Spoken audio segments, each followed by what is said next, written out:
Suara keras terdengar saat langit di luar menjadi gelap. Seolah-olah gerbang dunia lain terbuka. Mereka berlari menuju pintu utama yang sekarang sudah terbuka. Namun ketika mereka sampai di depan pintu, mereka melihat bayangan hitam yang menghalangi jalan keluar. Di balik bayangan itu, sosok Dika muncul.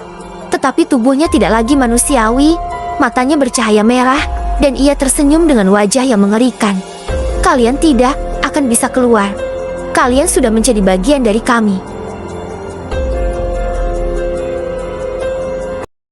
Pondok itu terus bergetar hebat, dan suasana semakin tegang.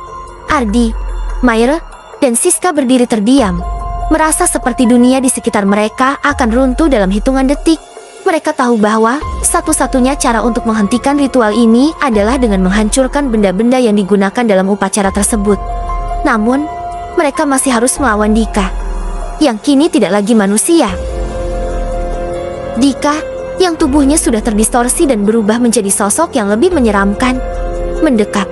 Matanya yang hitam pekat memancarkan cahaya merah yang mengerikan. Ia tertawa dengan suara yang dalam, bergaung di seluruh ruang bawah tanah, membuat ketiganya semakin terpojok. Apakah Mailian pikir kalian bisa mengalahkanku? Kalian sudah terjebak di sini selamanya. Kata Dika dengan suara yang tidak lagi manusiawi. Suaranya seperti digabungkan dengan beberapa suara serak lainnya. Ia mengangkat tangan dan bayangan hitam muncul dari tubuhnya, mengarah Pak Ardi, Maira, dan Siska. Aku adalah pintu menuju kegelapan. Kalian tidak bisa keluar begitu saja. Maira berusaha tetap tenang. Kita harus menghancurkan boneka itu. Itu satu-satunya cara. Matanya tertuju pada boneka terakhir yang tergeletak di atas altar. Boneka yang terlihat tidak biasa dengan mata yang bergerak-gerak. Boneka itu adalah kunci untuk menutup gerbang kegelapan yang telah terbuka. Namun, sebelum mereka bisa melangkah maju, Dika menyerang. Dengan kecepatan yang sangat luar biasa, Dika berlari menuju Maira dan Siska, mencengkram lengan Siska dan memutar tubuhnya ke arah dinding. Kalian hanya akan menambah penderitaan. Dika berteriak, menekan Siska ke dinding dengan kekuatan yang hampir tak tertahankan. Ardi, yang melihat teman-temannya dalam bahaya, berlari ke arah Dika. Ia mencoba menarik Dika dari Siska, namun bayangan-bayangan hitam yang mengelilingi tubuh Dika membuatnya semakin sulit bergerak. Apa yang harus kita lakukan? Kita tidak bisa mengalahkannya seperti ini. Teriak Ardi dengan panik. Saat itu, Maira yang sebelumnya terjatuh akibat serangan Dika, tiba-tiba berdiri dengan semangat baru. Dika, dengarkan aku.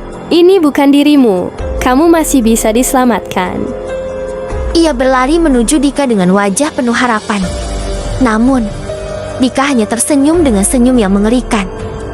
Kamu salah. Aku sudah tidak bisa kembali. Dengan satu gerakan, Dika melepaskan Siska dan berbalik, membiarkan bayangan-bayangan hitam itu menerkam ke arah Maira. Sebuah suara keras terdengar saat Maira berteriak, dan pada saat yang sama, Ardi berlari menuju boneka itu. Tangan Ardi menggenggam boneka itu, yang tiba-tiba bergerak sendiri dan mulai bergetar hebat. Boneka itu tampaknya menyadari bahwa saat itu adalah waktu terakhirnya. Ardi, dengan sekuat tenaga, menendang boneka itu ke lantai, menghancurkannya dengan sepatu bot yang kuat. Boneka itu pecah menjadi serpihan kayu dan kain yang berserakan di lantai. Namun, saat boneka itu hancur, sebuah ledakan besar mengguncang seluruh pondok.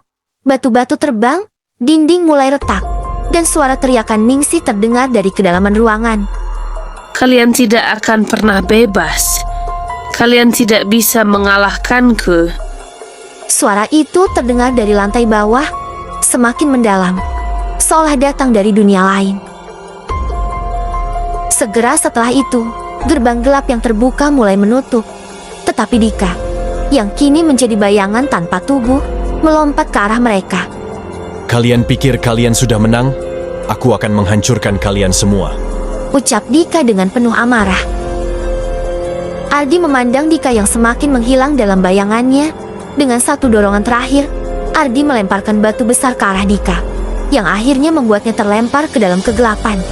Namun, sebelum Ardi bisa bernafas lega, seluruh pondok itu bergetar lebih hebat lagi, dan dindingnya mulai runtuh. Ketiganya berlari menuju pintu utama, tetapi sebelum mereka bisa keluar, mereka mendengar suara kaki yang berat mendekat dari belakang. Bayangan hitam muncul lagi, lebih besar dan lebih menakutkan. Seolah-olah pondok itu menghidupkan kembali sesuatu yang lebih buruk. Mair berteriak. Kita harus keluar sekarang. Mereka berlari, berusaha menghindari runtuhan dan bayangan yang terus mengejar mereka. Mereka tahu, meski pondok itu hampir hancur, kegelapan yang ada di dalamnya tidak akan membiarkan mereka pergi begitu saja.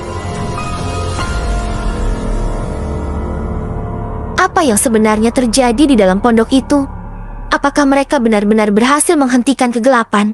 Atau justru telah membuka sesuatu yang lebih buruk? Dan yang terpenting, apakah mereka semua akan selamat? Semua pertanyaan itu masih belum terjawab. Jangan lewatkan kelanjutan kisah mereka di episode berikutnya. Pastikan kamu subscribe dan aktifkan notifikasi agar kamu tidak ketinggalan setiap twist dan kejutan selanjutnya. Bergabunglah dalam perjalanan mencekam ini dan saksikan bagaimana kisah mereka terus berlanjut. Setiap episode akan membawa kamu lebih dekat ke jawaban. Tapi hati-hati, mungkin jawaban itu justru akan menambah misteri yang lebih besar.